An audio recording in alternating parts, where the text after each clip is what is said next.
అందరికీ కూడా మట్టల ఆదివార శుభాకాంక్షలు తెలియజేస్తా ఉన్నాను. అలాగే ఈ వాక్యం వింటున్న ప్రతి బిడ్డకు కూడా ఈ దినము మట్టల ఆదివార దినము కనుక ప్రతి బిడ్డకు శుభమని తెలియజేస్తా ఉన్నాను.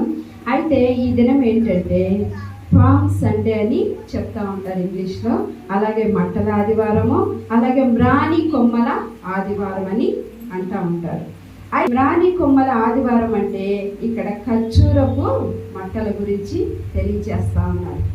ఖర్జూరపు మట్టలు ఎంతో సంతోషాన్ని మనకి సూచిస్తూ ఉంటాయి. ఎందుకంటే త్వరగా ఎండిపోయే స్వభావం ఖర్జూర మొక్కలో లేదు. అలాగే ఖర్జూర మొక్క దీర్ఘాయువు కలిగినదంట. అది ఎప్పటికి కూడా దానికి నీరు పోసినా నీరు పోయకపోయినా కానీ ఎప్పుడు కూడా పచ్చదనముతో చిగురిస్తుంది, అలాగే ఫలాలు ఇస్తూ ఉంటుంది. కనుక ఖర్జూరపు మొక్కలు అందరూ కూడా ఖర్జూరపు మట్టలను చేత పట్టుకొని యెరూషలేము వీధికి కూడా దేవుని ఎంతో స్తుతించినట్లుగా హోసన్నా జయము హోసన్నా జయమని అందరూ కూడా ప్రచురించినట్లుగా చూస్తూ ఉన్నాం. అయితే ఈ వాక్యం ఏంటంటే దాదాపు 60 వాక్య భాగాలు ఖర్జూరపు వృక్షము గురించి మన పరిశుద్ధ గ్రంథంలో లిఖించబడి ఉన్నవి. ఈ ఖర్జూర వృక్షము యామల వృక్షము, అలాగే తాళ వృక్షము, సరళ వృక్షము, ఈత చెట్టు, కొబ్బరి, పామాయిల్ చెట్లన్నిటిని కూడా ఇలాగ పచ్చదనముతో ఉన్న మొక్కలుగా గుర్తిస్తూ ఉన్నారు.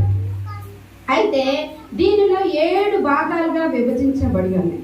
ఏంటంటే ఈ పండుగ ఏంటంటే జయము కలిగిన పండుగ, అలాగే విజయమునకు గుర్తు ఈ పండుగకు, అలాగే తిన్నగా చక్కగా పెరుగుతున్న ఈ ఖర్జూరపు వృక్షము, అలాగే నీతిని గుర్తిస్తా ఉంది. జకరియా గ్రంథము 9వ అధ్యాయము 9వ వచనములో చూసినట్లయితే సియోను వాసులారా బహుగా సంతోషించుడి, సియోను వాసులారా ఉల్లాసముగా ఉండుడని చెప్తాం. దీనుడిగా గాడిద పిల్లను ఎక్కి మన రాజు మన యొద్దకు వచ్చుచున్నాడని ఇక్కడ తెలియజేస్తా ఉంది. అంటే 5వదిగా నీతిమంతుడు, అంటే నీతి కలిగిన ఖర్జూరపు వృక్షము.